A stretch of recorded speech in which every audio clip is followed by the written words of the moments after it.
I've always thought, all of the work to dig all that up would be really a huge impact. Yeah. And given that I'm a pilot and there's already Southwest flights for $69 to get you to LAX where there's already transportation, Yeah. who's going to go to LA in the center of town where there's no place to get a car? If you're basically going to do it for a little bit less money and spend hours to get there, then you can't afford a car. Right. But there's no public transportation. So Yeah. a 30-year plan makes sense, right? Because then you would have an infrastructure maybe. But with all the flights available for so cheap, Yeah. We have the opportunity to be the first state in the nation to proceed with a new passenger rail service, both regionally and longer haul. Then I'm a pilot. I flew for 38 years. When you look at the brochures, on here it says Fly California. So why does it say that? San Francisco Airport was operating in trail. Okay. So flights were being canceled, they're being delayed, hundreds of flights. And this went on for several days. So Fly California on this train, if we could take the short haul flights from the valley. because there's a whole next generation of light jets ready to come out that are very inexpensive, 6 passengers, $1 million, which is pretty cheap actually. And so there's a lot of companies that were ready to blossom right when the last depression hit. And once we get out of that, it'll be very low cost per hour. They're all focused on efficiency and all that. So whether you've got 20 people or 6 people or 130 people, there's aviation options that are continually getting less expensive. And in fact, even though it's subsidized in Europe, the fast trains, and especially in Japan, are apparently, and this is what I read, but they're really not doing that well against the competition of the jets. And people that live in the Central Valley that pay a fortune to come on a feeder airplane to get into a long haul airplane, they would find it much more palatable to buy a high-speed rail ticket with a quick trip than they would to get in the short haul airplane with the premium fare. So in aviation, particularly for California, this system is really getting ready to go, and it could be a national demonstration project for the United States to do high-speed rail. And if we can get the Caltrain electrified between San Jose and San Francisco, it would be a national demonstration project for regional commuter rail service. And certainly with this new generation of light jets, in the scope of things, a King Air, which is used by a lot of corporations and so on, a twin, aircraft, those are, $3 million. So for $1 million, you can get a jet that would get to LA just as fast as Southwest, and then you don't have all of the hassles of the normal airport stuff. So that's what they see as regionalized light jet service. And once people get more adopted to it, because if there's real true travel needs, every time I see the routing and the information about it in the papers here, I can see it's so obviously skewed from either side that you begin to quickly invalidate what it was read. Of course, the peninsula specifically has a huge contingent against this, and it's all the usual reasons, and partially because it's a close proximity to these downtown neighborhoods and all the houses and all that. Right. More than 60% of our county supports the high-speed rail when they voted for it on the ballot, maybe. Okay. So Has that changed since then? I don't think so. Okay. There's people that are there's about 65 people from predominantly in Palo Alto, Menlo Park, Atherton, and Burlingame, and a few in Belmont where I live that are the ones that are stirring up the controversy. Okay. It's not the majority. Okay. And by stirring up the controversy, They just want to kill it. Oh my God. They don't want it. They don't want it.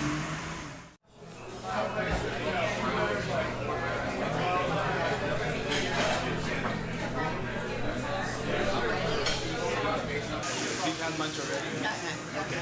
High-speed rail, as you must probably know because you guys have researched it, is about interconnectivity of people over long distances at high speed. Yeah. I mean, that's it. Here in California, we just have the most wonderful demographics to make that happen. And we've got 20 million people living in the LA basin. Okay. We've got about 7-8 million people living in the Bay Area. We've got 500 miles that you've just nearly finished walking between the two. Yeah. We've got the Central Valley, which today already has around about 4 million people living in it.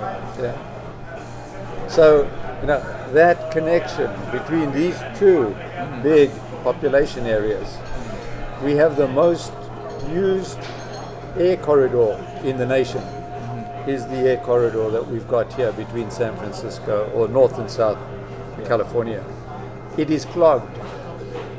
The airports need something else because the airports are restricted, and the airports need to be able to use the same slots and to be able to use the same airport infrastructure because they cannot expand anymore to take long haul flights. Love with their eucalyptus trees, and they will fight to the death to keep those trees. All right, they care about their train station and that corridor, and they don't want to lose their trees. They have, I don't think they joined in a lawsuit that Menlo Park and Atherton and Palo Alto had, but they have threatened litigation, and they are serious about not messing with our stuff. So I think that's probably on this corridor where you'll find, if you engage anybody, Burlingame would be the place to do it. The thing is, the one that hurts most is the personal hurt, which is understandable.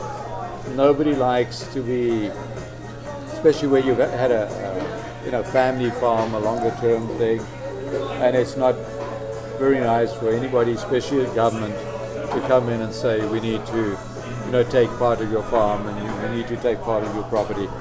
It's tough. I mean, it's a hard thing, and you must deal with them fairly and correctly. And it's not that you're building high-speed rail for fun or anything. You've got to say California is not a stagnant population. We are 38 million people now. All the economists will tell you that in the next 35 years we will grow to 50 million people. Sure. So, somehow somebody's got a plan for that. Yeah. And the people that talk to you about costs, yes, that's fine. But the costs of doing the alternatives is even higher. So you've got alternatives which are airports and or freeways, but they're not cheaper. And the environmental impacts and the impacts of these other alternatives are not less. Because the advantage you have with a rail system anywhere, not just high-speed rail, but a rail system, is that it's a very small corridor for a lot of people. I believe this economy is hurting for work.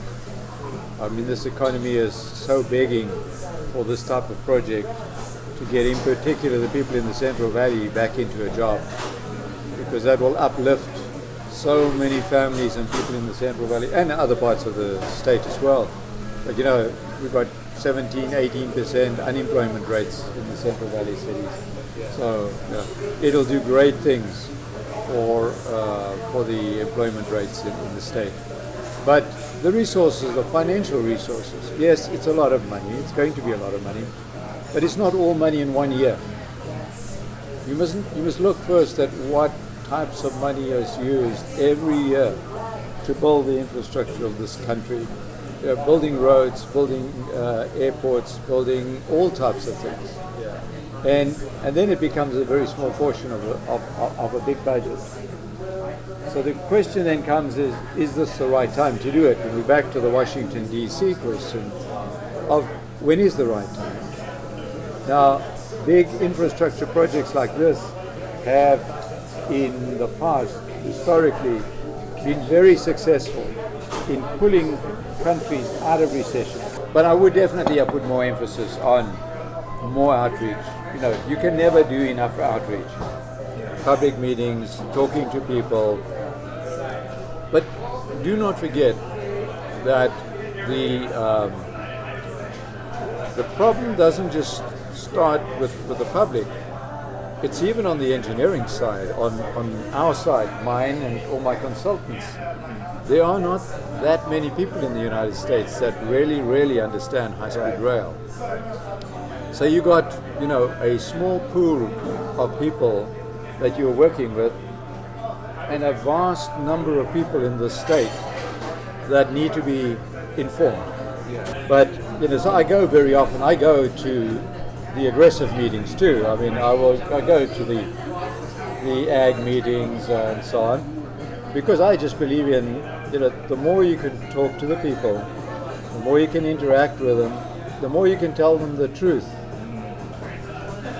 Just tell them you have walkers. Yeah, well, Hire some walkers. to be honest with you, that's one of the reasons I came here, because I think people like you do a great job to bring some attention to it, and I don't mind the outcome, because the outcome is what it is. I don't want to hide any issues either. The outcome is what it is.